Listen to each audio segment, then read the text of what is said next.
수급이답이다 최강찬 전문가와 함께합니다. 안녕하세요. 네, 안녕하세요. 네, 전문가님 오늘 장의 키맨은 어느 쪽으로 선정하셨습니까? 예, 오늘 좀 비교적 많은 매도를 한 외국인 투자자로 선정을 했습니다. 네, 아무리 투신권에서 또 매수를 돌아서더라도 외국인의 매수가 또 나타나지 않는다면은 여전히 수급은 좀 중립으로 볼 수 있을 것 같은데요. 외국인 어떤 점을 보고 계십니까? 일단 외국인 투자자들의 최근의 수급 동향을 좀 보게 되면 어제 그제 뭐 일부 매수를 하기는 했습니다만은 공격적인 매수세라고 얘기하기는 조금 어렵지 않나라고 좀 보여졌고요. 어제 그제도. 근데 오늘 뭐 2,200억대의 매도, 그리고, 10월 한 중순 정도쯤에도 한 뭐 2,000억대 또는 1,000억대 후반에 그런 매도가 좀 있었죠. 그래서 전체적으로 한 최근 일주일에서 한 10일 정도의 추세는, 외국인은 매도의 어떤 기조다, 방향이다, 라고 얘기를 할 수가 있을 것 같습니다. 거기다가 또 오늘 선물 시장 쪽에서 현물의 대량 매도와 더불어서 선물 시장에서 5천 계약 정도의 매도가 나타났기 때문에 이 부분에 대한 것은 다음 주에 충분히 좀 인지를 하고 대응을 해야 되겠다라는 말씀을 드리는데요. 제가 보기에는 뭐 외국인 매도는 여러 가지 이유가 있을 것입니다. 최근에 우리나라가 속해 있는 이머징 아시아 쪽의 펀드 플로우도 외국인 투자자들의 어떤 자금이 이탈되는 뭐 그런 흐름들이 좀 나타나고 있죠. 그런 관점도 일정 부분 있을 거고요. 이것은 이제 이머징 시장에 대한 얼마 전에 IMF 세계은행 쪽에서도 아시아 시장, 일본하고 중국을 제외한 일본하고 어느 나라였죠? 예, 어쨌든 중국의 시장 그 성장을 GDP 성장률이 감소되는 그런 국면에서 내년의 성장을 하향 조정하지 않았었습니까? 그런 관점에서 고성장 국가인 이머징 아시아 쪽의 흐름들로 자금이 오히려 유출되고 있다는 것이 큰 몫이지 않나. 그렇다면 결국은 성장성 둔화에 따른 어떤 비중 축소의 개념이 아니겠는가라는 그런 생각이 좀 두 번째 좀 들고요. 두 번째로는 워낙 강세에 따른 수출주에 대한 어떤 비중 축소. 이 부분은 잠시 후 수급 특징 업종에서 좀 자세히 다뤄보도록 하겠습니다. 네, 뭐 환율도 여전히 중요할 텐데요. 자, 그렇다면은 외국인은 주로 어느 쪽을 매매했습니까? 예, 전기전자 쪽에서 1,200억대의 매도가 나왔고요. 온수장비 쪽에서 370억대의 매도. 이 두 종목 다, 두 업종 다 대표적인 수출주라고 얘기를 할 수 있겠죠. 수출주에 대한 매도였다. 이렇게 좀 볼 수가 있겠습니다. 구글의 어닝 쇼크도 영향이 있었겠죠? 네, 그럼요. 나스닥 지수가 1%가량 하락이 좀 있었죠. 구글이 원래는 장 마감 뒤에 실적을 공개를 할 예정인데, 그 대행 업체에서 증권거래위원회에 구글의 보고도 없이 그 실적을 발표를 하는 웃지 못할 해프닝이 좀 있었죠. 구글의 사이즈가 아주 뭐 스몰캡 이 아니기 때문에 굉장히 큰 사이즈죠. 그리고 또 실적이나 좋았으면은 좀 모르겠는데 좀 한 15%가량 예상치를 좀 하회하는 그런 어떤 어닝 쇼크가 좀 나타나기 때문에 구글이 뭐 9% 가까운 그런 어떤 그 주가의 충격이 좀 있었죠, 하락에. 그러면서 나스닥의 하락 영향도 전기전자 업종 쪽에 매도를 하는 뭐 그런 영향이 좀 일부 있지 않았나, 그렇게 좀 보여지고 있습니다. 네. 자, 그러면 계속해서 특징 주까지 이야기 들어보도록 할게요. 네. 기아차로 좀 선정을 좀 했습니다. 네. 기아차, 참 수급 개선이 안 되고 있는 상황인데, 어제도 또 이 자동차주들 환율과 더불어서 계속해서 살펴봐야 된다 말씀해 주셨잖아요.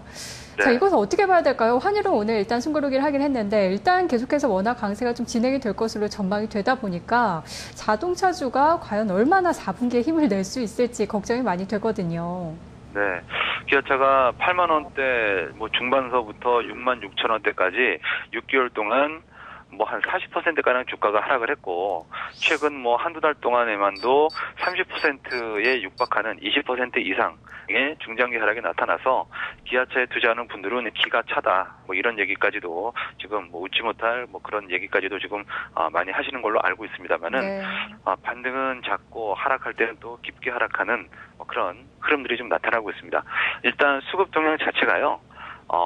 지금 6월 한 중순 정도부터 기간이 그냥 꾸준하게 아주 그냥 일관성 있게 매도만을 반복하는 그런 흐름이 나타나고 있고, 7월달, 8월달 외국인이 좀 기관의 매도를 받아줬습니다만은 최근 들어서는 외국인의 매도 자체도 그렇게 강하지 않습니다. 오늘 특히 기아차의 수급 동향을 좀 보면 외국인 투자자들이 51만 주의 대량 매도가 외국인들의 손에서 나타났고요. 네. 그다음에 기관 투자자들이 오늘 24,000주의 매도가 나왔는데 핵심 수급 세력들이 기관들은 또 매도가 있죠. 연기금이 38,000주, 투신권이 56,000주. 그래서 토탈 24,000주의 매도가 나왔습니다. 연기금과 투신의 매도만 한 10만 주가량이 나타나고 프로그램 매수가 77,000주 사주면서 어느 정도 연기금과 투신의 매도를 상쇄하는 그런 흐름인데요. 지금 오늘 한 달 동안 최근 한 달 동안 기아차에 대해서 외국인 투자자들은 오늘까지 216만 7천 주의 대량 매도가 나타났고요. 기관 투자자들은 무려 한 달 동안 508만 2천 주의 대량 매도. 한 달 동안 이 두 외국인과 기관이 700만 주가 넘는 그런 매도가 나타났습니다. 이것은 어떤 수출주에 대한 어떤 대표적인 수출주라는 점을 감안해 봤을 때 원화 강세에 따른 어떤 이익 모멘텀의 어떤 감소 그리고 계속 점검을 하고 있습니다만은 삼성전자하고는 또 다른 그런 종목이 아니겠습니까? 자동차 쪽은 독일의 어떤 자동차 브랜드 그리고 일본의 자동차 브랜드라고 세계 시장에서 제품 경쟁력도 신경을 써야 되는 판에 가격 경쟁력까지도 지금 비자발적으로 지금 신경을 써야 되는 어떤 부분들이기 때문에요. 일단은 이익 모멘텀의 강소 거기다가 지금 이머징 아시아 쪽도 저성장 모드로 지금 진입이 되고 있죠. 선진국 시장뿐만이 아니라 이제는 이머징 쪽도 그렇기 때문에 어떤 기아차에 대한 그런 지속적인 매도 이것이 현대차는 1등주이니까 1등주의 프리미엄이 있는데 시장 내에서도 근데 이 기아차는 2등주 아니겠습니까? 그래서 기아차에 대한 매도 수급이 몰리는 것 아닌가 이렇게 전체적으로는 좀 해석을 좀 하고 있고요.